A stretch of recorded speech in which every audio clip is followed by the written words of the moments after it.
Привет всем!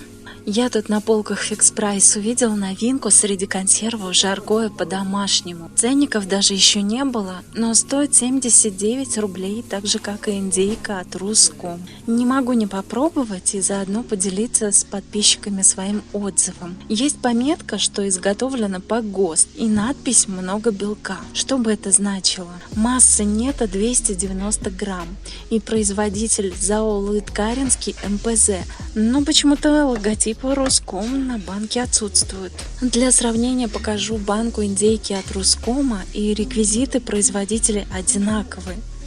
Но на банке с индейкой написано по заказу ООО Роском, а на жаркое нет. То есть изготовитель произвел без заказчика уже от своего имени это жаркое. Смотрим в состав.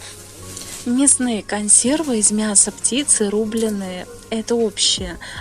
А вот ингредиенты в составе: мясо индейки на кости, вода, морковь сушеная, соль, лук сушеный, загуститель каррагинан, перец черный молотый. Состав практически такой же, как и у индейки с логотипом Роском. Я хочу предупредить, что условия хранения здесь указаны максимальная температура плюс 20 градусов. В жару будьте осторожны. Изготовлен 30 апреля 2022 года. Совсем свежие консервы.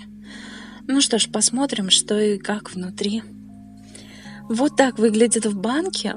Выливаю в тарелку бульон частично желеобразный, немного жидкий. Запах нормальный, но еле уловим. Я всегда радуюсь, когда запах не раздается по всему дому. Это значит, что нет усилителей вкуса и запаха в составе. Это большой плюс. Смотрите поближе. В общем, мясо кусками, мясные волокна просматриваются, одна косточка только там лежит, остальное мясо без костей. Холодную попробовала кусок. Вкусно. Мне понравилось.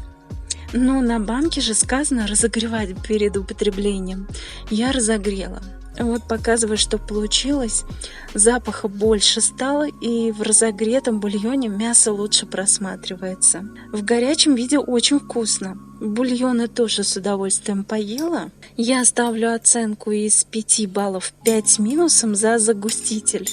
Рекомендую к покупке. Пока стоит всего 79 рублей и пока качество с первых партий не испортилось, покупайте, пробуйте. Не забывайте ставить лайки, пожалуйста. Если нравятся мои обзоры, не забывайте подписаться. А ваши отзывы, если тоже пробовали, или мнения и вопросы, пишите в комментарии. До встречи!